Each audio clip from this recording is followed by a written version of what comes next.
서류상으로만 이혼하는 거야. 한 달이면 끝나. 다시 혼인신고하자. 남편이 제 손을 꼭 잡고 했던 말 진짜 믿었거든요. 근데 글쎄 이혼 신고하기 2달 전에 이미 다른 여자랑 살 원룸을 계약해 놨더라고요. 7년을 바쳤습니다. 시어머니 통장 관리, 법인 격리, 보험료의 관리비까지 전부 제 손으로 돌렸어요. 근데 돌아온 건 불륜녀 팔짱 끼고 원룸에서 나오는 남편 뒷모습이었습니다. 너무 화가 나고 살고 싶지도 않지만 정신 부여잡고 복수하기로 다짐했죠. 제가 어떻게 복수하는지 제 이야기 들어주시면 감사하겠습니다. 안녕하세요. 시청자 여러분. 이마율 씨의 사연 지금 바로 시작합니다. 결혼 7년 차 그날 저녁은 평소와 달랐습니다. 남편 곽재호가 7시도 안 돼서 현관문을 열고 들어왔거든요. 하율아, 잠깐 앉아봐. 재호가 넥타이를 풀며 거실 소파를 턱짓했습니다. 저는 부엌에서 손을 닦고 나와 재호 옆에 앉았죠. 무슨 일이야? 이렇게 일찍 들어오고 다음 달에 세무조사 나와. 법인 쪽으로. 재호가 두 손을 깍지 끼며 말했습니다. 목소리가 미세하게 떨리고 있었어요. 사업 이야기를 할 때면 항상 자신만만하던 사람인데 그날은 달랐습니다. 그래서 재산보호 차원에서 서류상으로만 이혼 신고를 해야 할 것 같아. 저는 재호의 얼굴을 똑바로 쳐다봤습니다. 재호가 시선을 피했어요. 지금 나한테 이혼하자는 거야? 서류상으로만. 진짜 이혼이 아니라 형식적인 거야. 한 달이면 끝나. 안 돼. 저는 단칼에 잘랐습니다. 아무리 서류상이라 해도 이혼은 이혼이었으니까요. 하율아, 진짜 한 달이면 안 된다고 했어. 그날 밤 대화는 거기서 끝났습니다. 재호는 더 이상 말을 꺼내지 못했고 저는 잠자리에 들어서도 한참을 뒤척였죠. 다음 날 오전이었습니다.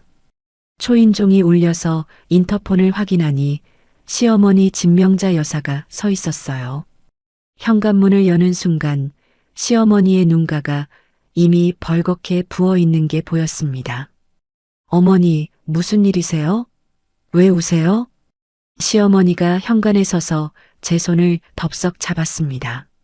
하율아, 어머니가 부탁 좀 하자. 이 집안이 무너지면 전부 끝이야. 어머니, 안으로 들어오세요. 일단 앉으시고. 저는 시어머니를 거실로 안내했습니다. 그런데 시어머니가 소파에 앉지 않고 거실 한가운데 서더니 그대로 무릎을 꿇었어요. 어머니, 하율아, 제발. 재호 아버지 사업, 재호 회사 다 엮여 있어. 서류 한 장이면 되는 거야. 그 뒤로 시아버지 곽승배까지 현관으로 들어왔습니다. 평생 허리 한번 굽히는 걸 본 적 없는 분이 고개를 숙이고 서 있었어요. 하율이 미안하다. 이런 부탁하는 거. 시아버지가 낮은 목소리로 한마디 했습니다.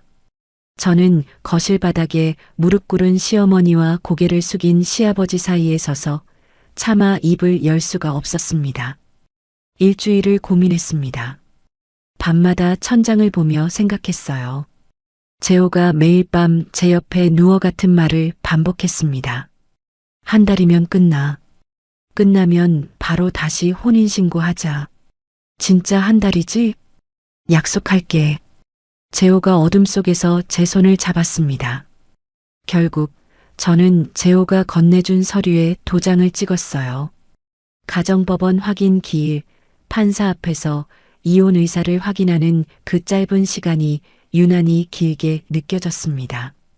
법원 복도로 나왔을 때 재호가 제 손을 꼭 잡으며 속삭였죠. 고마워. 금방 끝날 거야. 다시 혼인신고하자. 저는 고개만 끄덕였습니다. 그때까지만 해도 저는 이 사람을 믿고 있었으니까요. 이혼 신고 이후에도 제 일상은 달라지지 않았습니다. 시댁 아파트 관리비 자동이체, 시어머니 보험료 납부, 제오법인의 대출이자 출금 계좌 관리. 7년간 해왔던 모든 살림을 그대로 이어갔죠. 시어머니는 스마트폰 조작도 서투른 분이라 결혼 초기부터 모바일 뱅킹 일체를 제 휴대폰에 등록해서 제가 전부 대행해 왔거든요. 공인인증서도 비밀번호 생성기도 전부 제가 보관하고 있었습니다. 이혼 후 2주가 지나면서 제오의 귀가 시간이 점점 늦어지기 시작했어요. 새벽 1시, 2시 전화를 걸면 받지 않았습니다. 한참 뒤에 문자 한 줄이 왔죠. 거래처 회식. 늦을 듯. 처음엔 그러려니 했습니다. 세무조사 앞두고 바쁘겠거니 라고요. 그런데 어느 날 세탁기에 넣으려고 제오의 양복 주머니를 뒤지다가 종이 한 장이 나왔습니다. 원룸 관리비 고지서였어요. 우리 집 주소가 아니었습니다. 시댁 주소도 아니었고요. 제오 명의로 계약된 낯선 동네의 원룸이었죠. 고지서를 뒤집었을 때 손끝이 차가워졌습니다. 뒷면에 동그란 글씨로 와이파이 비밀번호가 적혀 있었거든요. 제오의 글씨가 아니었습니다. 여자 글씨였어요. 그날 밤 저는 휴대폰을 열었습니다. 제오 명의 가족카드 앱을 눌렀죠. 제가 부카드 소지자로 등록되어 있어서 결제 내역을 실시간으로 볼 수 있었거든요. 고지서에 적힌 원룸 인근의 카페, 식당, 편의점, 매일같이 2인분의 결제가 찍혀 있었습니다. 여성 의류 브랜드, 화장품 매장 결제 건이 수십 건. 저는 휴대폰 화면을 내리고 또 내렸습니다. 손가락이 떨려서 화면을 제대로 넘길 수가 없었어요. 다음 날 아침 제오가 출근하자마자 저는 옷을 갈아입고 집을 나섰습니다. 고지서에 적힌 주소를 검색해서 찾아갔죠. 건물 앞 주차장에 제오의 검은색 차가 세워져 있었습니다. 저는 건물 맞은편 카페에 자리를 잡았습니다. 커피 한 잔을 시키고 창가에 앉아 기다렸어요. 40분쯤 지났을 때 건물 현관문이 열렸습니다. 제오가 나왔어요. 옆에 젊은 여자가 있었습니다. 제오의 팔짱을 끼고 웃고 있었죠. 저는 휴대폰 카메라를 들었습니다. 두 사람이 제오의 차에 타는 모습을 찍었어요. 여자가 제오의 팔을 잡고 웃는 장면, 제오가 여자 쪽 차문을 열어주는 장면, 셔터를 누르는 제 손이 미세하게 떨렸습니다. 카페를 나와 주차장에서 차 번호와 원룸 동호수를 메모했습니다. 집으로 돌아온 저는 신발도 벗지 않은 채 현관에 주저앉았어요. 한참을 그렇게 앉아 있었습니다. 그러다 일어나서 서랍을 열었죠. 7년간 정리해온 시댁 재정관리 파일을 하나하나 꺼내 식탁 위에 펼쳤습니다. 자동이체 내역서, 카드 결제 명세서, 부동산 등기 사본, 그리고 휴대폰에 깔린 시어머니 명의 모바일 뱅킹 앱 3개와 제오 명의 가족카드 앱을 차례로 열었습니다. 서류상 이혼이라고 했죠. 한 달이면 끝난다고 했죠. 제 손이 더 이상 떨리지 않았습니다. 그날 밤 저는 잠을 포기했습니다. 식탁 위에 펼쳐놓은 서류들을 시간순으로 다시 정리하기 시작했죠. 결혼 초기부터 시어머니가 정권을 맡긴 통장 3개, 7년치 입출금 흐름을 하나하나 추적했습니다. 시댁 아파트 관리비, 시어머니 보험료, 제오법인 대출이자, 가족카드 대금, 모든 자동이체의 출금 계좌가 이 통장 3개로 연결되어 있었어요. 그리고 이 통장들의 모바일 뱅킹 접근 권한은 전부 제 휴대폰에만 등록되어 있었습니다. 다음 날 아침 제오가 평소처럼 출근했습니다. 현관문이 닫히는 소리를 확인한 뒤 저는 식탁 앞에 앉아 휴대폰을 들었어요. 모바일 뱅킹 앱을 열었습니다. 시어머니 명의 첫 번째 통장. 자동이체 목록을 눌렀죠. 아파트 관리비 해지, 종신보험료 해지, 법인 운영자금 대출이자 해지, 가족카드 대금 결제 해지. 두 번째 통장, 세 번째 통장. 같은 작업을 반복했습니다. 손가락이 화면 위를 정확하게 움직였어요. 한치의 망설임도 없었습니다. 자동이체를 모두 해지한 뒤 통장 비밀번호를 변경했습니다. 모바일 뱅킹 비밀번호도 바꿨어요. 시어머니가 알 수 없는 새 번호로 전부 재설정을 마쳤죠. 마지막으로 한 가지를 더 확인했습니다. 제호명의 가족카드의 대금 결제 계좌. 역시 시어머니 통장 중 하나로 연결되어 있었어요. 자동이체가 해지됐으니 다음 결제일에 카드 대금이 미납되면서 카드가 자동으로 멈출 겁니다. 저는 지갑에서 제가 소지하고 있던 부카드를 꺼냈습니다. 가위로 반을 잘랐어요. 잘린 카드 2조각을 서랍에 넣고 서랍을 닫았습니다. 그 오후 저는 오랫동안 연락하지 못했던 사람에게 전화를 걸었습니다. 대학 동기 최도경. 지금은 법무법인에서 이혼 전문 변호사로 일하고 있는 친구였죠. 도경아, 나 하율이야. 오랜만이지. 하율아? 7년 만이다. 무슨 일이야? 만나서 얘기할 수 있어? 오늘 시간 돼? 도경의 목소리가 잠깐 멈췄다가 돌아왔습니다. 강남 쪽으로 나올 수 있어? 3시에 보자. 강남의 한 카페에서 도경을 만났습니다. 저는 테이블 위에 휴대폰을 올려놓고 원룸 앞에서 찍은 사진을 하나씩 넘겼어요. 가족카드 앱 결제 내역 캡처, 서류상 이혼 경위까지 전부 보여줬습니다. 도경이 커피잔을 내려놓으며 말했습니다. 하율아, 이건 단순한 이혼이 아니야. 처음부터 계획된 거야. 나도 알아. 그래서 너한테 온 거야. 도경이 사진을 다시 한번 천천히 넘기며 입을 열었습니다. 솔직하게 말할게. 협의 이혼 취소는 판례상 인정된 적이 거의 없어. 판사가 직접 이혼 의사를 확인했으니까 나중에 뒤집기가 정말 어려워.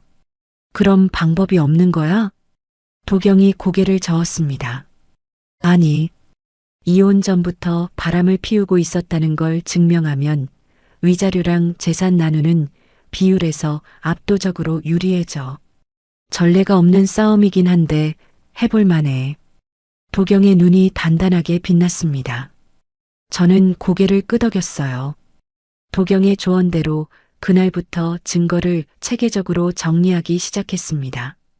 원룸 앞 사진과 가족카드 결제 내역을 시간순으로 배열하고 도경이 알려준 방법에 따라 그 여자의 인스타그램 계정을 찾았어요.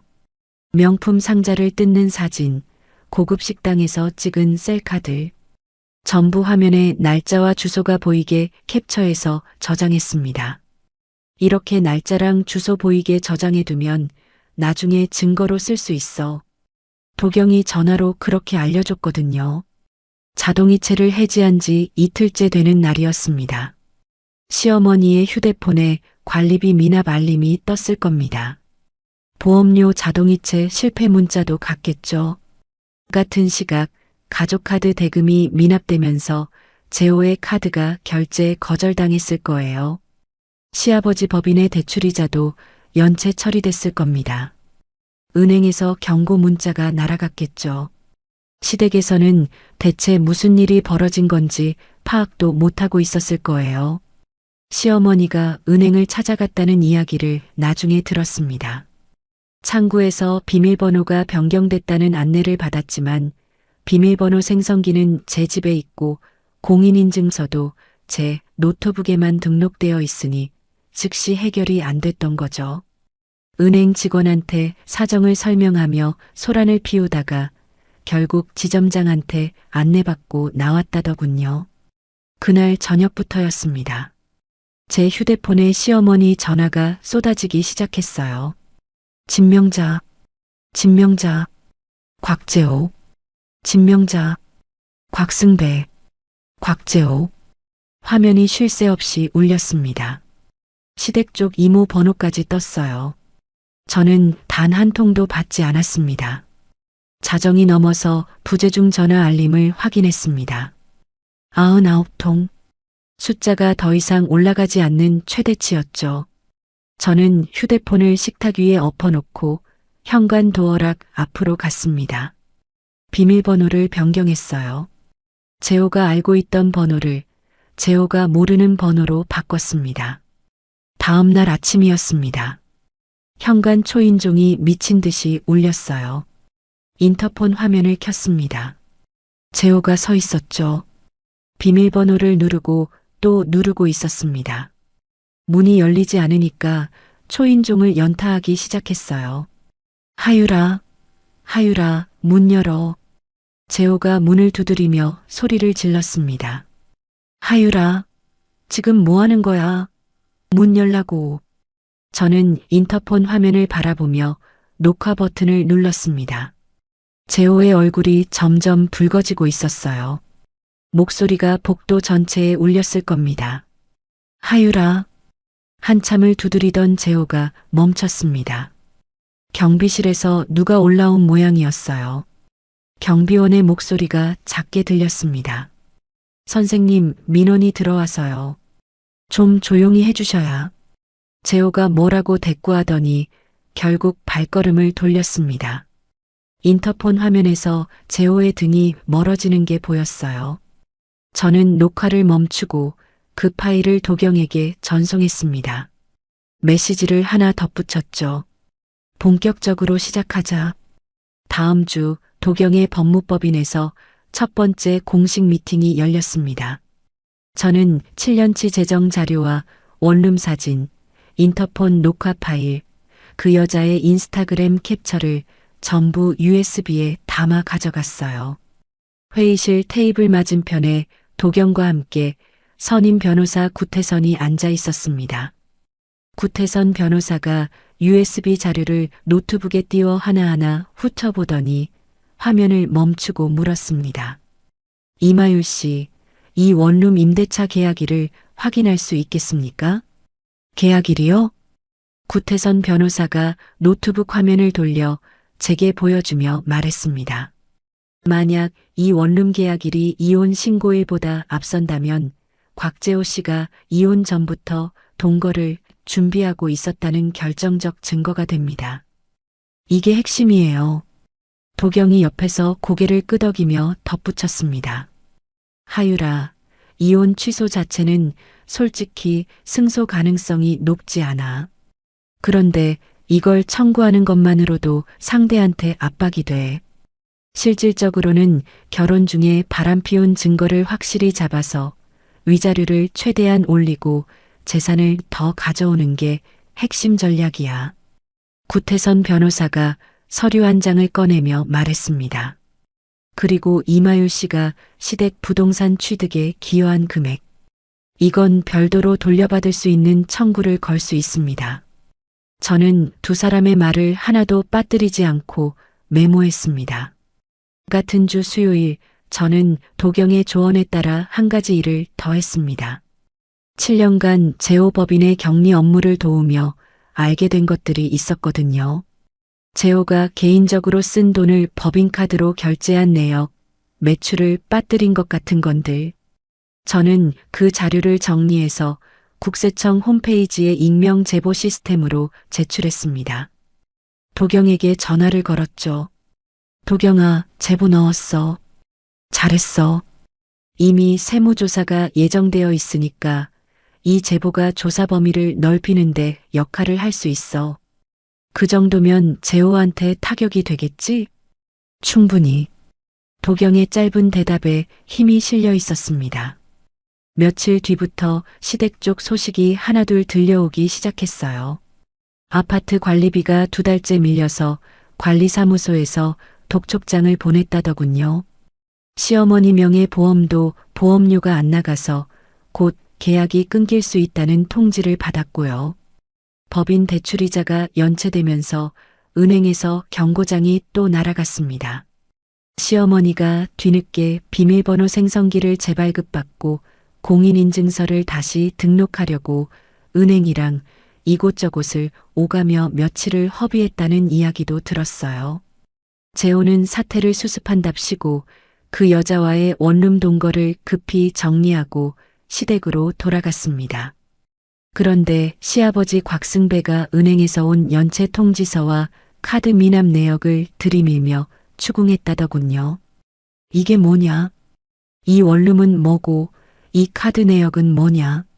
시아버지가 서류를 식탁 위에 내던지며 소리를 질렀다고 합니다. 재호와 시아버지 사이에 격렬한 충돌이 벌어졌고 시어머니는 그 사이에서 울면서 한마디만 반복했다더군요. 그 여자만 정리하면 하율이가 돌아올 거야. 그 여자만 끊으면 돼. 시어머니는 끝까지 사태의 본질을 모르고 있었습니다. 이건 그 여자를 끊고 말고의 문제가 아니었어요. 그 무렵 재호 쪽에서도 변호사를 선임했습니다. 도경이 상대 측 법무법인 정보를 알아봤는데 주로 기업 소송을 다루는 곳이라고 했어요. 재호 쪽이 이혼은 유효하다고 밀어붙일 준비를 하고 있어. 도경이 전화로 알려줬습니다. 예상했어. 첫 번째 공방이 곧 시작될 거야. 마음 단단히 먹어. 며칠 뒤 재호 측 변호사가 보낸 서류가 도착했습니다. 내용은 간단했어요. 이혼이 정식으로 끝난 이상 시댁 돈에 손 뗄 권한이 없으니 즉시 원래대로 돌려놓으라는 거였죠. 도경에게 그 서류를 보여줬습니다. 도경이 서류를 읽더니 코웃음을 쳤어요. 이걸로 우리를 흔들 수 있을 거라고 생각한 거야?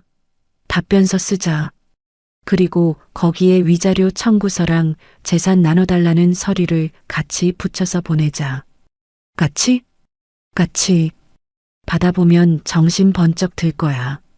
저는 도경의 말에 처음으로 웃음이 났습니다. 우리는 답변서에 위자료 청구서와 재산분할 청구서를 동봉해서 발송했어요. 답변서를 보낸 지 이틀 뒤 예상치 못한 전화가 걸려왔습니다.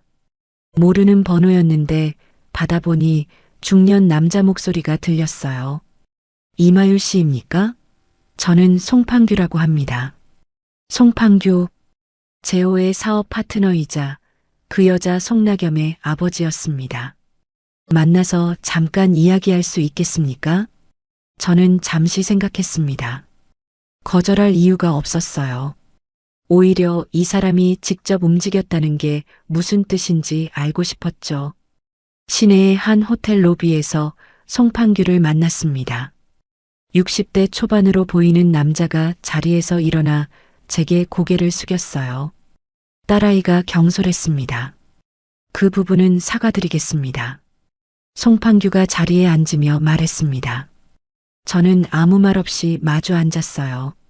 그런데 세무서 쪽 문제가 저희 사업에도 영향이 미치고 있어서요. 혹시 합의할 생각이 있으신지 여쭤보려고 합니다. 송판규가 찻잔을 양손으로 감싸며 조심스럽게 말했습니다. 생각해 보겠습니다. 저는 그 한마디만 남기고 자리에서 일어났어요. 도경에게 이 만남을 바로 보고했습니다. 도경이 전화기 너머로 한마디 했죠. 송판규가 직접 움직였다고? 그건 재호법인 문제에 송판규 쪽도 엮여 있다는 뜻이야. 그렇겠지. 이 지점을 지렛대로 쓰자. 전략을 좀 수정해야겠어. 저는 전화를 끊고 서랍에서 시댁 재정 파일을 다시 꺼냈습니다. 결혼 3년 차에 시어머니 명의로 산 상가 건물. 계약금과 중도금 이체 내역을 다시 확인했어요. 제 명의 적금을 해지해서 보낸 돈이었습니다. 당시 금액으로 1억 2천만 원. 도경에게 이 내역을 보냈죠. 도경아, 이거 봐. 시어머니 상가 살 때 내 적금에서 나간 돈이야. 1억 2천. 도경이 잠시 침묵하더니 말했습니다. 이건 재산 나누는 거 말고도 따로 돌려달라고 청구할 수 있는 금액이야. 하율아, 이거 크다.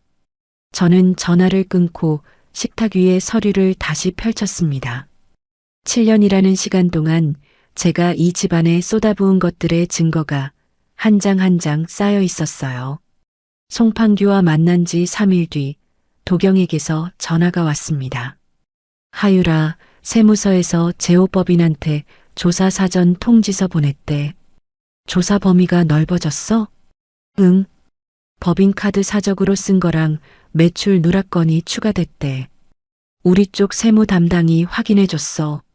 내 제보가 역할을 한 것 같아. 저는 전화를 끊고 창밖을 바라봤습니다. 세무조사 시작까지 약 2주. 제호가 어떻게 움직일지 보이는 것 같았어요. 그 2주 동안 제호 회사 소식을 전해준 건 격리팀장 박윤지였습니다. 제가 7년간 격리 업무를 하면서 가장 가까이 일했던 동료였죠. 퇴근 후 윤지가 저를 따로 만나자고 했어요. 언니, 요즘 회사 분위기 진짜 심상치 않아. 윤지가 아이스커피 빨대를 만지작거리며 말했습니다. 어떤데? 제호 대표가 매일 야근해. 서류 정리하느라고. 회계사도 연일 출입하고 있고. 그래. 뭔가 크게 터질 것 같은 느낌이야. 언니, 괜찮아? 윤지가 걱정스러운 눈으로 저를 봤습니다. 저는 괜찮다고만 답했어요. 윤지한테 구체적인 서류나 조사 내용을 물어보지 않았고, 윤지도 자기가 직접 눈으로 본 것만 이야기해 줬습니다. 세무조사 시작 당일이었습니다. 오전 9시 반에 조사관들이 제호 회사에 도착했다더군요. 그날 저녁 윤지가 퇴근하자마자 전화를 걸어왔습니다. 언니, 조사관 4명 왔어. 하루 종일 사무실이 얼어붙어 있었어. 수고했어, 윤지야. 전화를 끊고 도경에게 이 이야기를 전했습니다. 세무조사랑 재판이 동시에 돌아가면 제호한테 상당한 압박이 될 거야. 도경의 목소리에 확신이 묻어 있었어요. 같은 주 저는 도경의 안내에 따라 공증사무소를 찾아갔습니다. 나겸의 인스타그램에 올렸던 게시물들을 출력해서 가져갔어요. 제호와 찍은 데이트 사진, 명품 선물을 자랑하는 글, 원룸 배경이 보이는 셀카, 전부 날짜와 주소가 보이는 상태로 캡처한 것들이었죠. 공증사무소에서 도장을 받아 나오며 도경에게 전화했습니다. 공증 끝났어. 잘했어. 이제 상대가 삭제하든 비공개로 바꾸든 아무 소용없어. 도경의 말이 끝나자마자 저는 습관적으로 나겸의 인스타그램을 확인했습니다. 새 게시물이 올라와 있었어요. 고급 식당에서 찍은 사진이었는데 테이블 건너편에 남자 손이 보였습니다. 손목에 찬 시계. 제호의 시계였어요. 원룸을 정리했다고 해놓고 여전히 만나고 있었던 겁니다. 저는 그 사진을 캡처하며 입꼬리를 올렸습니다. 증거를 스스로 만들어주니 고마울 지경이었죠. 다음 주 월요일 집으로 법원 통지서가 도착했습니다. 이혼 취소 청구와 재산분할 청구에 대한 첫 번째 재판 날짜가 잡힌 거예요. 도경이 전화로 말했습니다. 하유라, 재판 준비해야 해. 결혼 기간 동안 시댁 부동산 살 때 내가 기여한 증거들 시간 순으로 정리해줘. 내 월급 이체 내역, 시어머니 통장으로 보낸 기록, 부동산 계약할 때 같이 갔던 거. 전부. 알겠어. 정리할게. 그 주 후반 시아버지 곽승배에게서 전화가 왔습니다. 시어머니나 제호처럼 수십 통을 쏟아붓지 않고 딱 한 통이었어요. 하율이, 나 승배 아버지다. 한번 만나자. 차분한 목소리였습니다. 저는 잠시 고민했어요. 시댁 근처는 싫었습니다. 종로에 찻집 하나 보내드릴게요. 거기서 뵙겠습니다. 제가 지정한 종로의 찻집에서 곽승배를 마주했습니다. 시아버지는 평소의 골프 모임 차림이 아니라 낡은 점퍼에 구겨진 바지를 입고 있었어요. 한 달 사이에 볼이 많이 꺼져 있었습니다. 하율이, 제호 일은 내가 사과하마. 그놈이 잘못했어. 곽승배가 찻잔을 양손으로 감싸며 말했습니다. 저는 아무 말 없이 들었어요. 근데 세무조사만은 하율이가 좀 막아줄 수 없겠나? 법인이 무너지면 거기 달린 협력업체 직원들이 길에 나앉아. 곽승배가 고개를 숙이며 말을 이었습니다. 하율이한테 이런 부탁할 자격이 없는 건 안다. 근데 달리 방법이 없어서 저는 시아버지의 얼굴을 가만히 들여다봤습니다. 이 사람이 지금 진심으로 미안해서 이러는 건지, 자기 살 길을 찾으려고 이러는 건지, 저울질이 끝났습니다. 아버님, 저는 아무 약속도 드리기 어렵습니다. 저는 자리에서 일어났습니다. 찻값을 테이블 위에 놓고 찻집 문을 밀고 나왔어요. 며칠 뒤 제호 측 변호사가 법원에 답변서를 냈습니다. 도경이 내용을 읽어줬어요. 제호 쪽 논리는 이래. 이혼은 둘 다 동의해서 적법하게 된 거고, 이혼 후에 다른 여자 만나는 건 바람이 아니라는 거야. 서류상 이혼의 경위는 완전히 무시하는 전략이네. 예상대로지. 응. 근데 우리한테는 원룸 계약일이 있잖아. 도경의 목소리가 낮아졌습니다. 확인했어? 확인했어. 부동산 중개업소 통해서 계약서 사본 받았어. 계약일이 이혼 신고일보다 2달 앞서. 저는 숨을 한번 크게 내쉬었습니다. 2달이면 재호가 너한테 이혼 이야기 꺼내기도 전에 이미 원룸을 잡아놓았다는 뜻이야. 이혼 전부터 동거를 준비하고 있었던 거지. 끝나겠네. 끝나. 첫 재판에서 이걸 꺼내면 판사 표정이 확 바뀔 거야. 저는 전화를 끊고 식탁 위에 놓인 서류들을 한번 쭉 내려다봤습니다. 원룸 계약서 사본, 인스타그램 공증 서류, 가족카드 결제 내역, 1억 2천이체 기록. 7년의 시간이 종이 위에 빼곡하게 적혀 있었어요. 첫 번째 재판이 2주 앞으로 다가왔습니다. 첫 번째 재판 당일 아침, 저는 도경과 구태선 변호사와 함께 가정법원 정문을 들어섰습니다. 검은색 정장을 입고 서류 가방을 손에 쥔 채 복도를 걸었어요. 복도 반대편에서 재호가 걸어오고 있었습니다. 재호의 변호사가 옆에 나란히 서 있었죠. 재호와 눈이 마주쳤습니다. 재호가 먼저 고개를 돌렸어요. 한 달 사이에 광대뼈가 드러날 만큼 수척해져 있었습니다. 재판정 안으로 들어갔습니다. 양쪽이 자리에 앉고 재판장이 입을 열었죠. 재호 측 변호사가 먼저 말했습니다. 재판장님, 이 이혼은 양쪽 모두 자유이사로 동의한 적법한 절차입니다. 원고 측의 취소 청구는 법적 근거가 부족합니다. 예상대로였어요. 도경이 옆에서 서류를 꺼냈습니다. 재판장님, 증거 자료를 제출하겠습니다. 도경이 서류를 앞으로 내밀며 말했습니다. 이것은 피고 곽재호 씨 명의로 체결된 원룸 임대차 계약서 사본입니다. 계약 체결일은 이혼 신고일보다 정확히 2달 전입니다. 재판장의 시선이 서류에서 재호에게로 옮겨갔습니다. 재호가 의자에서 미세하게 몸을 움츠렸어요. 재호 측 변호사가 서류를 넘기며 무언가 확인하더니 이 부분에 대해서는 추후 답변을 준비하겠다고 말했습니다. 도경이 두 번째 서류를 꺼냈습니다. 다음으로 원고가 결혼 기간 중 시어머니 명의 상가 취득에 투입한 금액에 관한 자료입니다. 원고의 적금 해지 내역과 시어머니 통장으로의 이체 기록, 그리고 부동산 취득 시점이 정확히 일치합니다. 금액은 1억 2천만 원입니다. 재판장이 서류를 받아 들여다봤습니다. 재호 측 변호사가 입을 열었어요. 이 금액은 당시 며느리로서 시부모에게 자발적으로 드린 것으로 증여에 해당합니다. 도경이 바로 받아쳤습니다. 재판장님, 보충 증거를 제출합니다. 원고의 당시 월급 수준과 적금 해지 시점을 대조한 표입니다.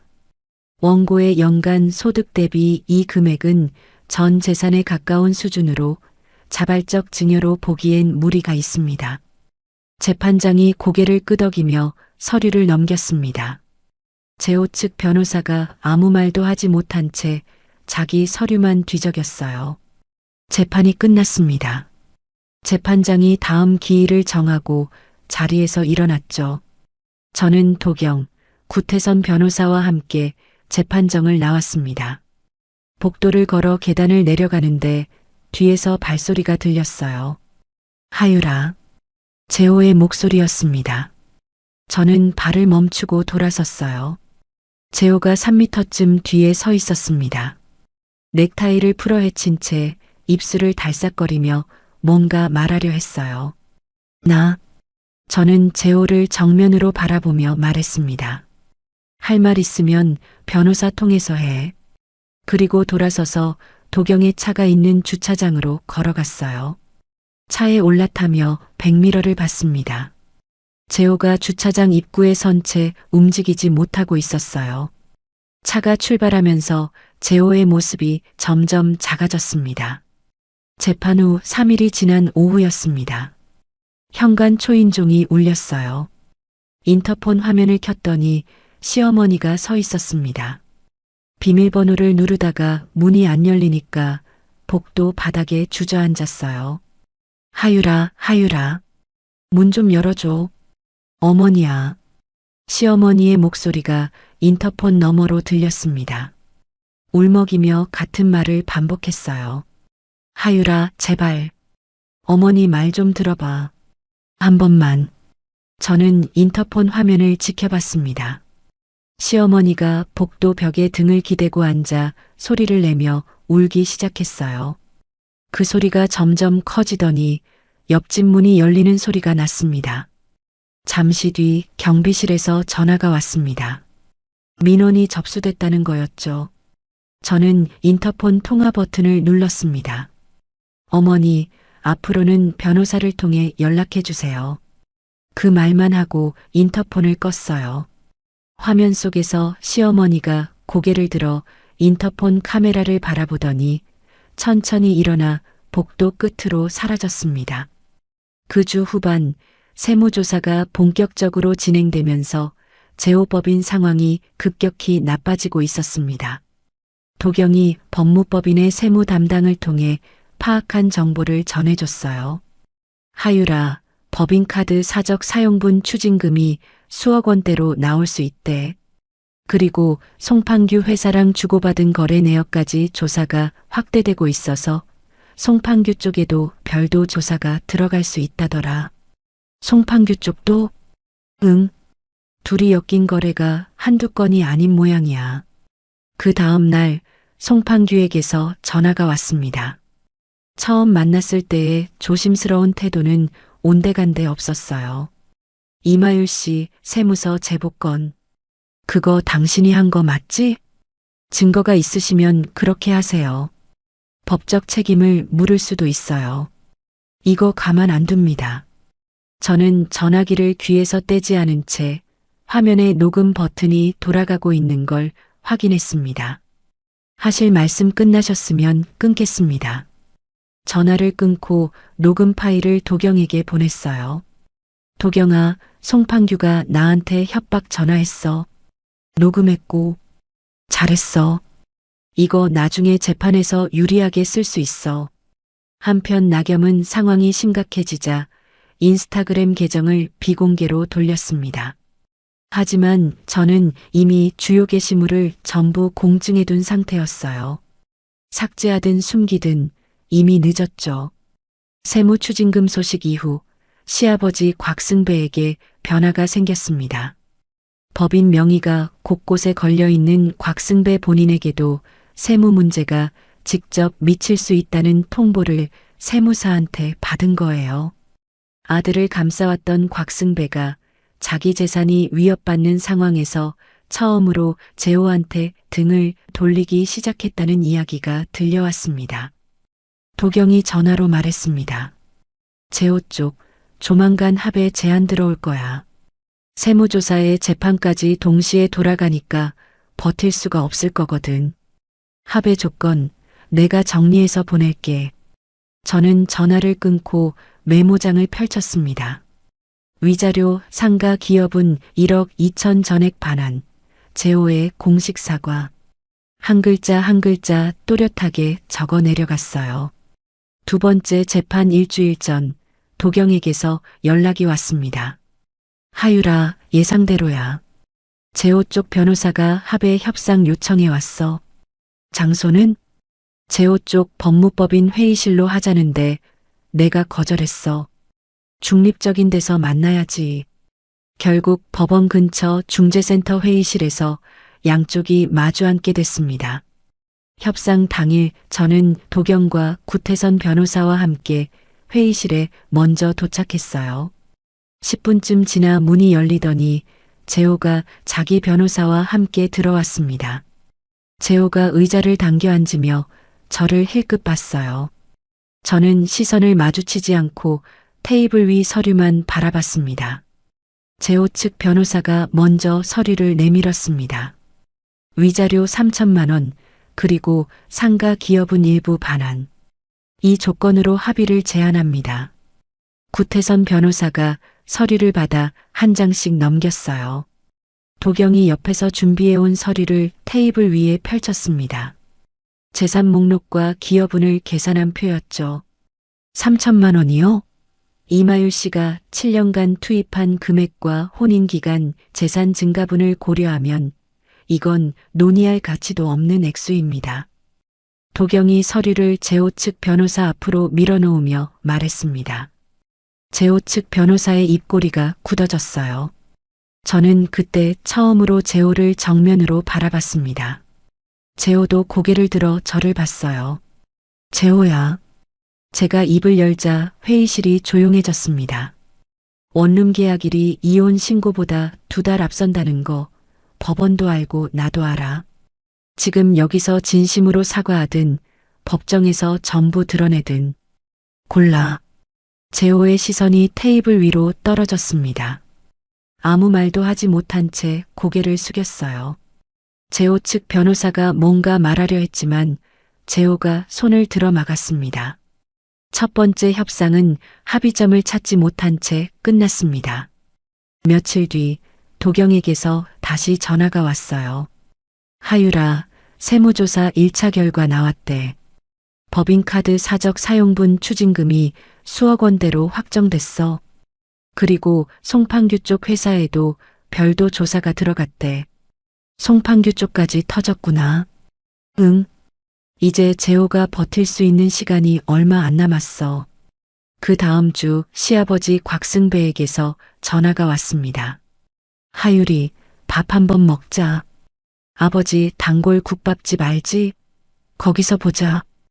이번에는 제가 장소를 고르지 않았습니다. 곽승배의 단골 국밥집으로 나갔어요. 국밥집 구석 자리에 곽승배가 먼저 와 있었습니다. 종로 찻집에서 봤을 때보다 더 말라 있었어요. 낡은 점퍼 주머니에 손을 넣고 앉아 있다가 저를 보더니 천천히 일어났습니다. 앉아라, 하유리. 국밥 2그릇이 나왔지만 곽승배는 숟가락을 들지 않았어요. 하유리, 내가 아들을 잘못 키웠다. 곽승배가 국밥 그릇을 내려다보며 말했습니다.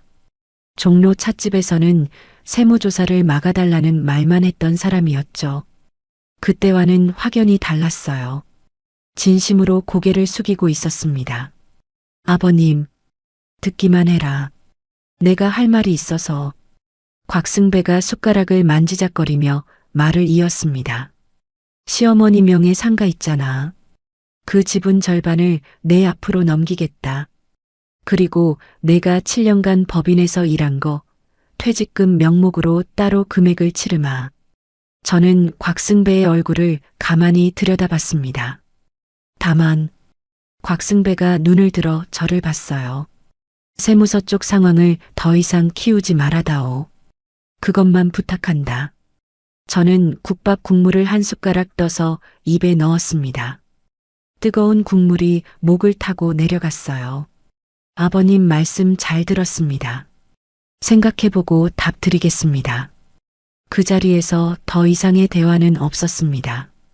도경에게 곽승배의 제안을 가져갔어요. 상가 지분 이전은 의미 있어. 근데 위자료 언급이 빠져 있네. 도경이 메모를 하며 말했습니다. 곽승배 제안을 기반으로 하되 위자료는 반드시 별도로 받아내야 해.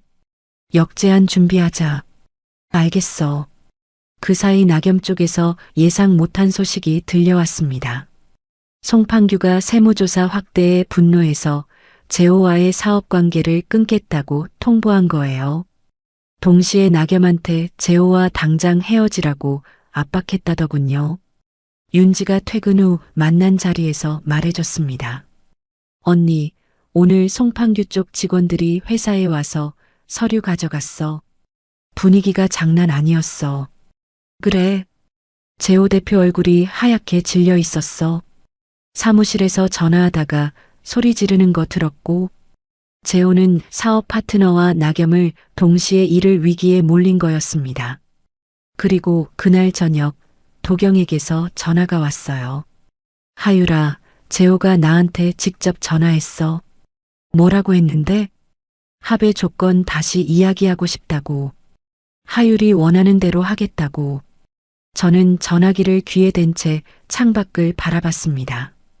해가 지고 있었어요.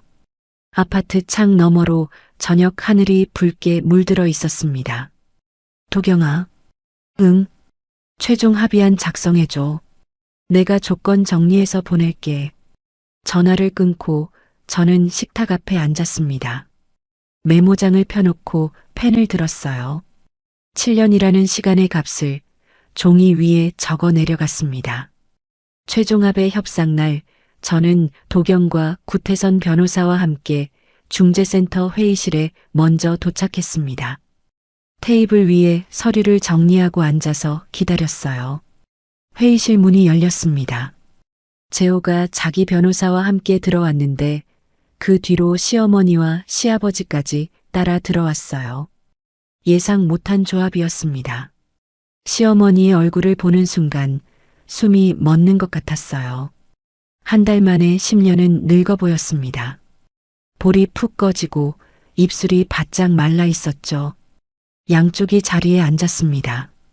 재호 측 변호사가 수정된 합의안을 내밀었어요. 곽승배 씨 제안에 위자료 1억 원을 추가한 조건입니다. 상가 지분 50% 이전, 퇴직금 명목 7천만 원, 위자료 1억. 이 조건으로 합의하시죠. 도경이 서류를 받아 한 장씩 확인했습니다. 구태선 변호사도 옆에서 조항을 짚어가며 읽었어요.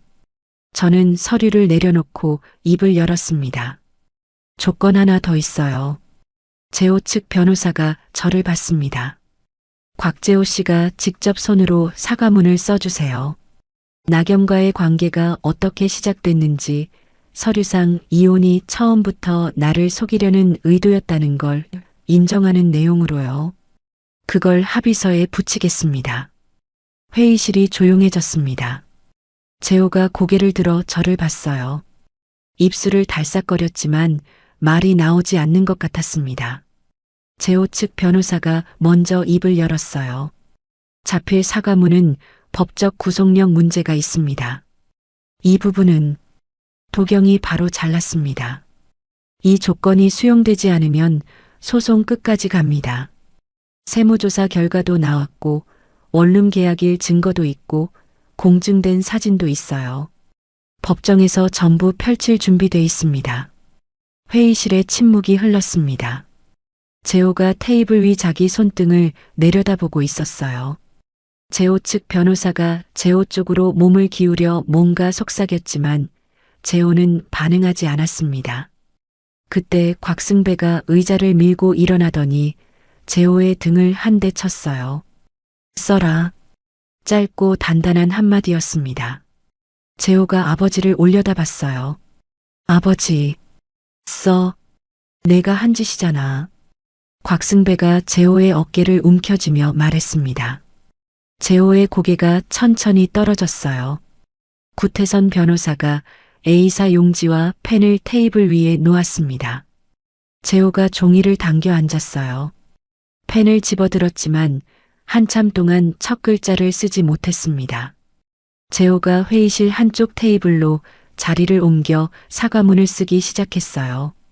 펜 끝이 종이 위에서 느리게 움직이는 소리가 들렸습니다. 그때 시어머니가 자리에서 일어나 제 옆으로 다가왔습니다.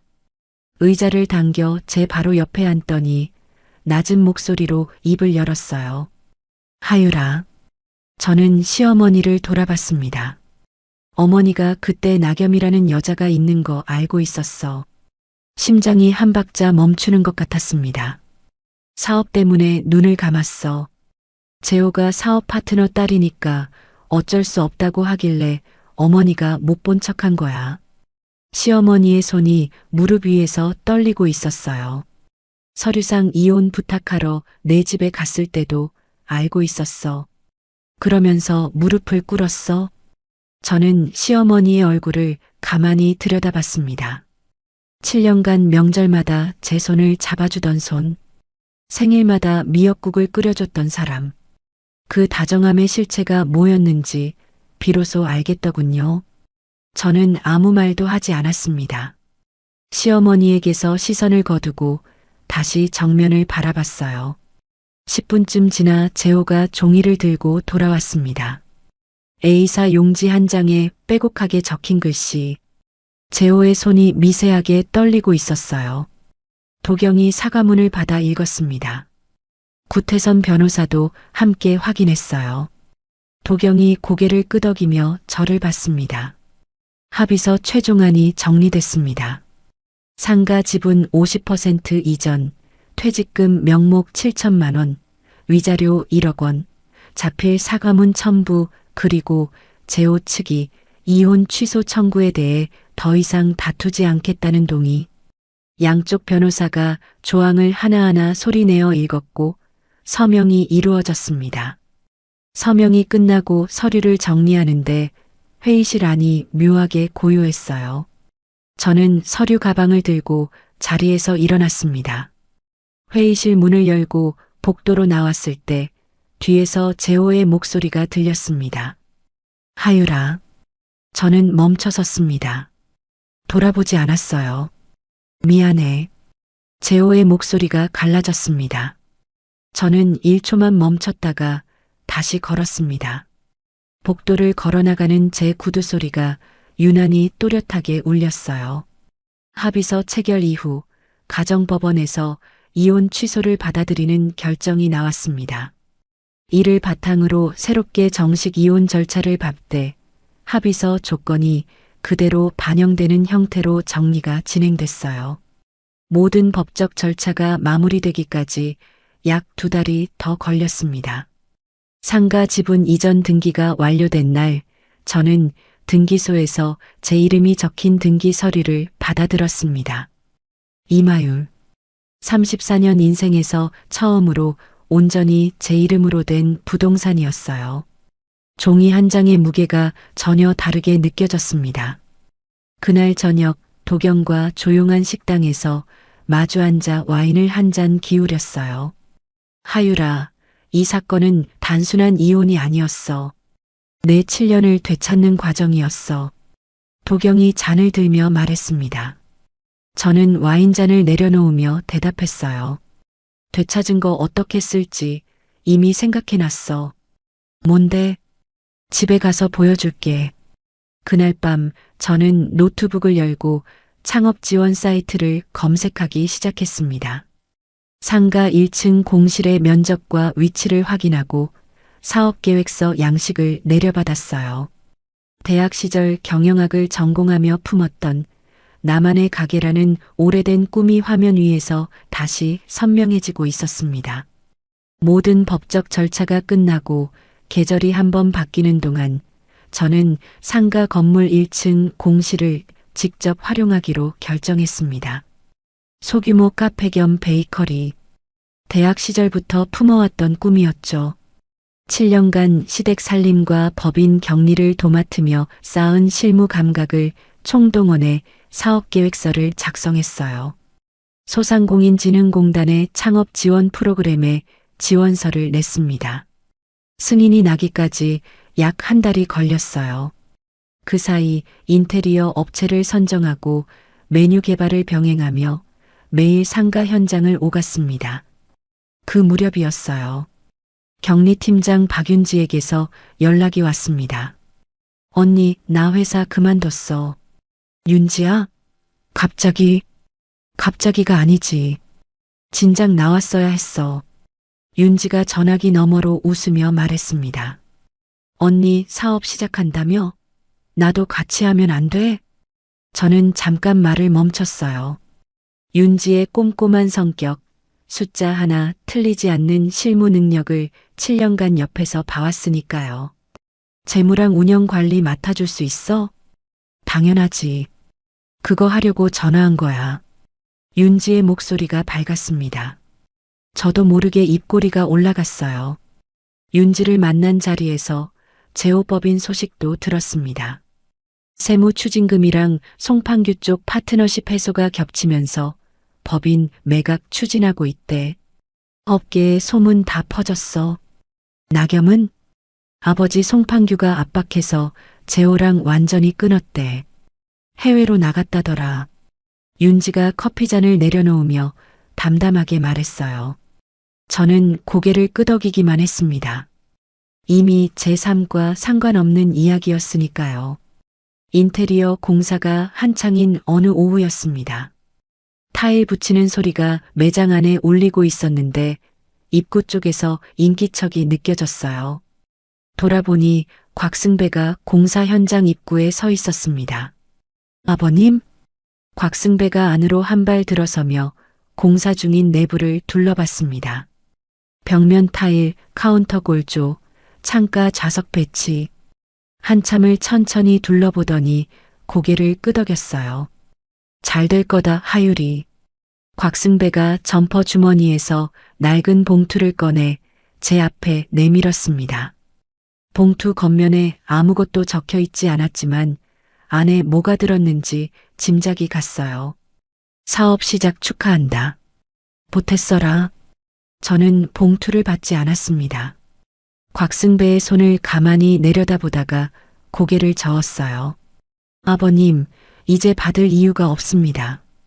곽승배의 손이 잠깐 허공에 멈췄습니다. 봉투를 도로 주머니에 넣으며 한참을 서 있었어요. 하율이, 나도 세무추징금 때문에 내 명의에 걸린 부동산 좀 처분해야 할 판이다. 곽승배가 공사 중인 벽면을 바라보며 담담하게 말했습니다. 아들을 끝까지 못 잡아줬어. 그게 내 잘못이다. 변명도 후회도 아닌 그냥 사실을 말하는 목소리였어요. 곽승배는 그 말을 끝으로 몸을 돌려 공사 현장을 나갔습니다. 낡은 점퍼 뒷모습이 오후 햇살 속으로 작아지는 걸 한참 지켜봤어요. 공사가 마무리되고 오픈 일주일 전 저는 혼자 텅 빈 매장에 섰습니다. 새 타일 냄새가 나는 바닥, 원목 카운터, 창가 좌석. 전부 제가 고르고 제가 결정한 것들이었어요. 카운터 위 벽면에 사업자 등록증이 걸려 있었습니다. 대표자 이마율. 그 5글자를 한참 동안 읽었어요. 결혼 이후 처음으로 누군가의 아내도 며느리도 격리 담당자도 아닌 이름이 제 앞에 붙어 있었습니다. 카페 오픈 당일 아침이었어요. 매장 문을 열자마자 첫 번째 손님이 들어왔습니다. 도경이었어요. 화환 대신 손편지 한 장을 들고 서 있었습니다. 첫 손님이다. 도경이 웃으며 편지를 내밀었어요. 저는 봉투를 열어 안에 종이를 꺼냈습니다. 내가 되찾은 건 돈이 아니라 너 자신이야. 한 줄. 저는 그 편지를 카운터 서랍에 넣어두고 앞치마를 여몄습니다. 뭐 마실 거야? 아메리카노. 첫 손님이니까 서비스 아니야? 첫 손님이니까 제값 내야지. 도경이 웃음을 터뜨렸어요. 저도 따라 웃었습니다. 오픈 첫 주가 지나고 매장이 안정되기 시작할 무렵이었습니다. 어느 저녁 마감 준비를 하고 있었어요. 윤지가 테이블을 닫고 저는 카운터 정리를 하고 있었죠. 문 앞에 사람이 서 있었습니다. 유리문 너머로 보이는 실루엣. 재호였어요. 한참을 문 앞에서 망설이더니 문을 밀고 들어왔습니다. 카운터 앞에 섰어요. 저를 올려다보며 입을 열었습니다. 아메리카노 한 잔. 목소리가 낮고 건조했어요. 저는 재호의 얼굴을 잠깐 봤습니다. 아무 말 없이 머신 앞으로 돌아서서 아메리카노를 내렸어요. 컵을 카운터 위에 올려놓았습니다. 4,500원이요. 재호가 카드를 내밀었어요. 결제음이 울렸습니다. 재호가 컵을 들고 창가 자리에 앉았어요. 천천히 마셨습니다. 한 모금, 또 한 모금. 컵을 다 비우고도 한참을 앉아 있다가 자리에서 일어났어요. 저를 한번 봤습니다. 뭔가 말하려는 것 같았어요. 입술이 움직였지만 결국 아무 소리도 나오지 않았습니다. 재호가 문을 밀고 나갔어요. 저는 재호가 앉았던 자리로 가서 빈 컵을 치우고 테이블을 닦았습니다. 7년의 결혼과 수개월의 싸움을 관통해온 이 사람과의 관계가 하나의 끝에 도달했다는 걸 받아들였어요. 옆에서 윤지가 아무 말 없이 다른 테이블을 닦아줬습니다. 마감을 마치고 매장 불을 껐어요. 상가 건물 앞으로 나왔습니다. 가로등 아래에 서서 고개를 들었죠. 제 이름이 적힌 간판에 불이 들어와 있었습니다. 서류상 이혼의 도장을 찍던 날에 제가 지금의 저를 본다면 아마 믿지 못할 거예요. 저는 간판을 한 번 더 올려다본 뒤 걸음을 옮겼습니다. 가로등 불빛 아래로 제 앞을 향해 걸어갔어요. 시청자 여러분, 이마율 씨의 이야기 여기까지입니다. 7년이라는 시간 동안 자기 이름 하나 내세우지 않고 시댁 살림에 남편 회사 격리까지 전부 도맡아 했던 사람이잖아요. 그런 사람한테 서류상 이혼이라는 거짓말로 도장을 찍게 해놓고 뒤에서는 다른 여자랑 살림을 차리고 있었으니 참 사람이 이렇게까지 할 수 있나 싶죠. 근데 저는 이 사연에서 가장 마음이 갔던 장면이 있어요.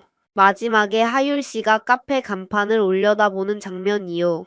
대표자 이마율, 누군가의 아내도 며느리도 아닌 처음으로 자기 이름 석 자가 앞에 붙은 순간이었잖아요. 돈을 되찾은 게 아니라 자기 자신을 되찾은 거예요. 시청자 여러분 중에도 혹시 내 이름보다 누군가의 엄마, 누군가의 아내로만 불리며 살아오신 분 계시지 않으세요?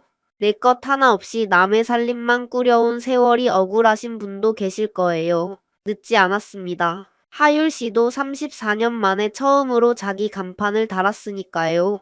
오늘 사연이 시원하셨다면 구독과 좋아요 꾹 눌러주시고요. 이야기를 끝까지 들어주신 분이 계시다면 잘 들었다고 댓글 하나만 남겨주세요.